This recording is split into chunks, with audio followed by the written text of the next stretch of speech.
MP Swan, you have your 20 minutes. Thank you, Mr. Speaker. Not that anyone else has used the 20 minutes, but you have yours. Thank you. I'll use it wisely, Mr. Speaker. Mr. Speaker, I want to speak today ever so briefly about the importance of tourism in our country for our economy. I think it's safe to say that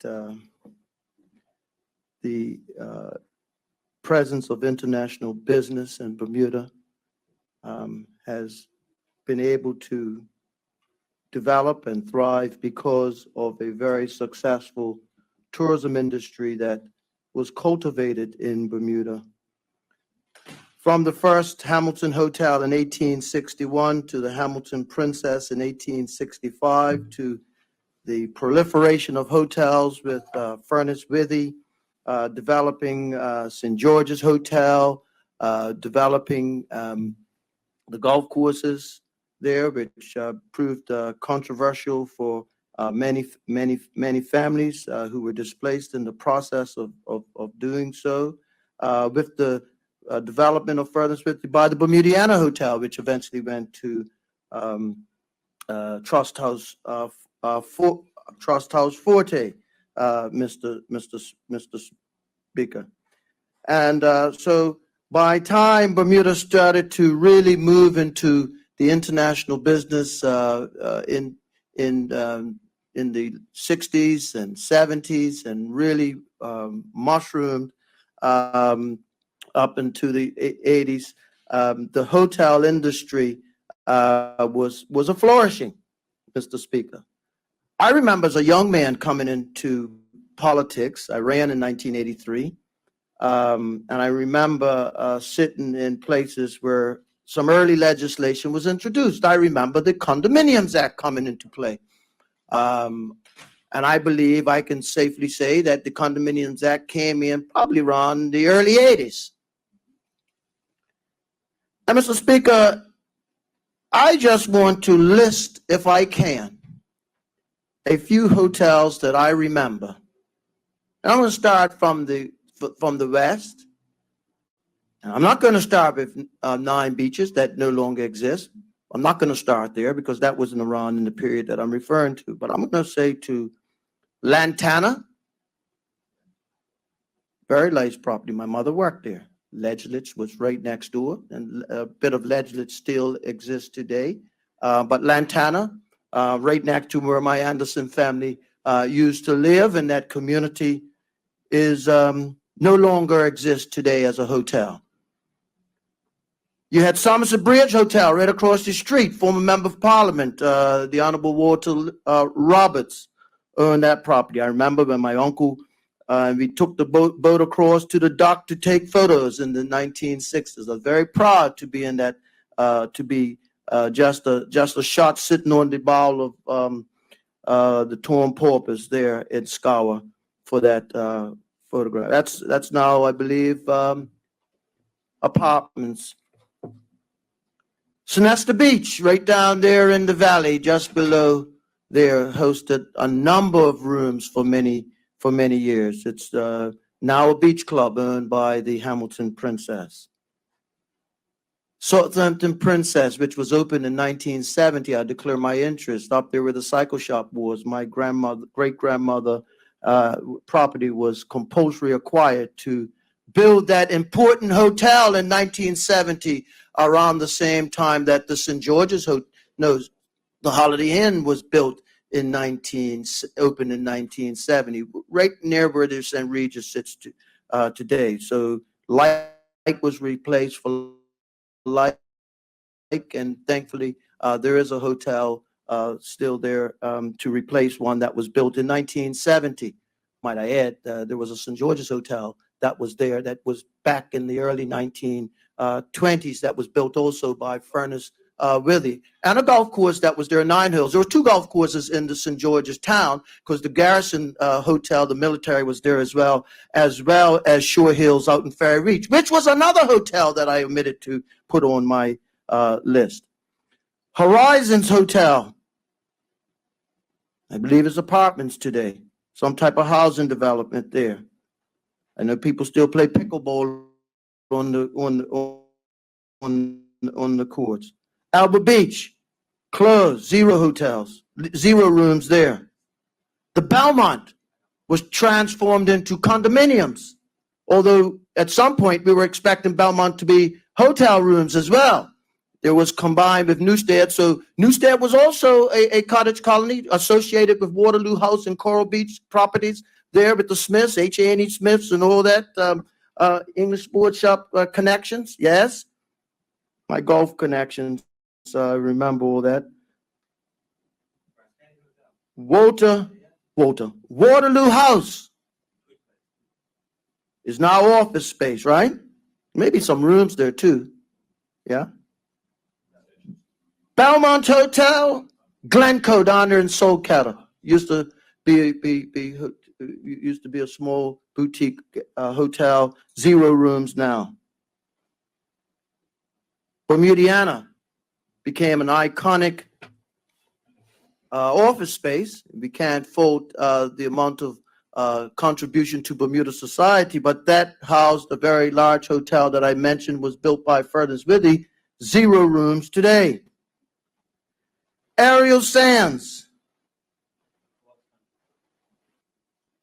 I used to do a lot of business with Aerial Sands when I used to bring my golf tournaments there to market outside of St. George's, and the ladies pro tournament we used to do was there with Aerial Sands with Miss Hayward, and I used to always enjoy seeing Johnny and Danny and Dr. King there every morning having breakfast during the week, and great conversation would take place there, a business conversation, and Aerial Sands. White Sands. Controversial again. Both of those properties looking to get back into hotel business. Controversy. White Sands, Aerial Sands, Southampton Princess. Controversy. Let's go down a little bit further. Palmetto Bay. Oh, Palmetto Bay was one of the first that was going to retransform into hotel space, and it's what? Condominiums today. 0.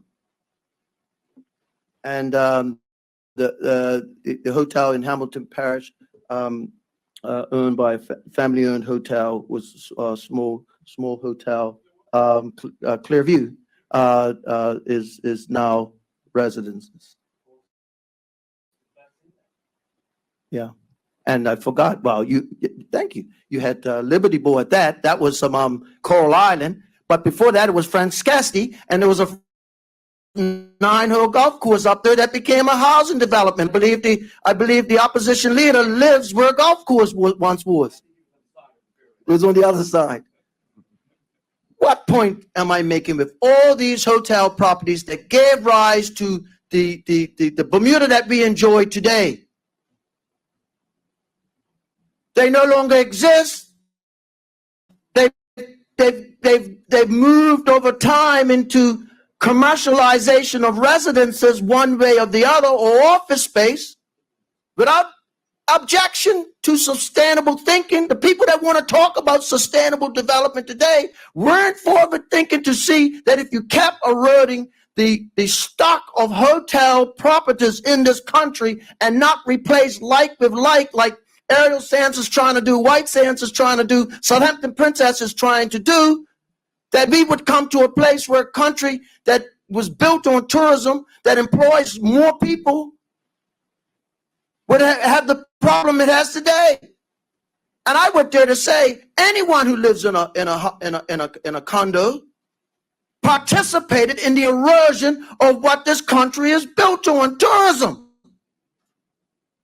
Look at the fundamental, and I put it there, and I put the list up, and I look and I show people, look at the list. 0 in that column. Anybody, the erosion of Bermuda's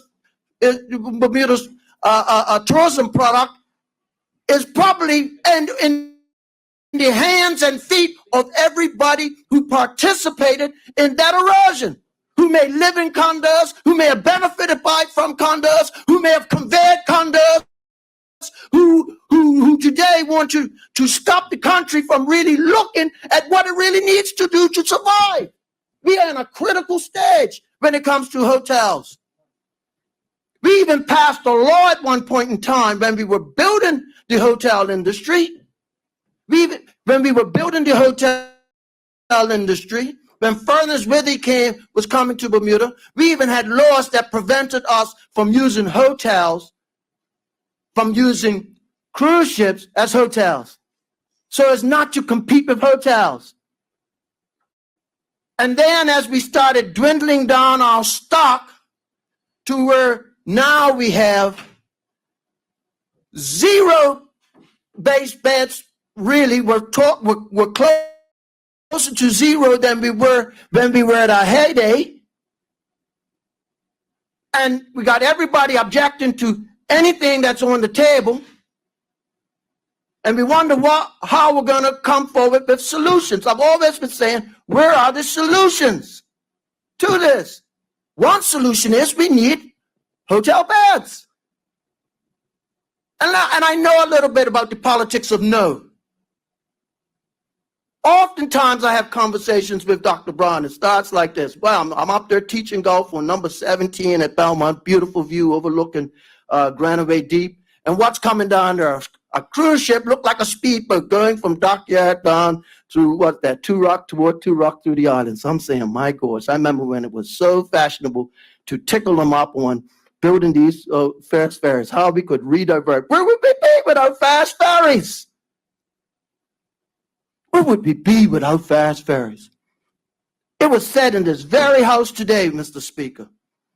It was said in this very house today that Dockyard is the capital of cruise ships. Well, the politics of no, there were, and I participated in it. I'm participating in it. But you can. I'm prepared to say that every politics of no didn't do Bermuda good, right? Because right now, where would we be without fast ferries, and where would St. George's be without cruise ships? Because we don't have cruise ships, because they don't build cruise ships that size. Because look, don't take away my few minutes on airports, because I travel to countries, big countries. I go to Gatwick and Heathrow far more than I care to right now, and you're shuttled in to Heathrow. You don't drive up to Heathrow. You're shuttled in. Okay? I happen to know the person that owns it too. I'm trying to bring them here to get some infrastructure going. It's difficult when they look and see everything that people are saying is no. We can't be the country of no when it comes to the need, because it's a national imperative that we get hotel beds. There are 3 properties who are trying to do something, but one particular property is looking at 500 and villas with conversions into hotel beds. Maybe what the people who are trying to tickle everybody up is saying, make sure all of them convert to hotel beds. Maybe that's what you should be saying. But you shouldn't be saying something that's going to stifle the fact of what we need in this country to survive. And let me say this while I'm winding up. The greatest economic boom this country ever experienced was under a PLP government. And many of us would like it to be that way again. The economic miracle. No matter which government is presiding over it. Participate in that. Stop participating in the politics of no for no's sake. And I'm here to say, Mr. Speaker, the Minister of Labor has already said in this country we need to expand the labor pool. Because persons like me who's getting a pension need those young people. You think I'm overseas promoting Bermuda? I'm trying to tell people Bermuda's a great place to come. We need to expand our labor pool too. But where they going to stay? We need to improve and increase our tourism. We need to get more airlift here. That will happen when we have a greater presence in hotel rooms so that we can get more room nights. And finally this, Mr. Speaker. I often say that the opportunities in tourism are in the shoulder months between November and March. And I'm old enough now to know when that was the period of our tourism. It was only the advent of cruise ships that made summer more fashionable. We were the place that people came in the winter months. And yes, we're competing against those islands down the south and all those warmer places all over the world, but there's still enough people in the world that would appreciate the Bermuda experience between November and March. Great novels were written in this country. Great inspiration has come from this country in those months. We need to sell what we have. We need to be proud of who we are. We need people here, and we need to go places to get them who live in those colder climates. North America, Eastern Seaboard, Canada, England, Europe. And we need to celebrate our bread and butter activities like golf, like tennis, like sailing, and sports that do well during those months.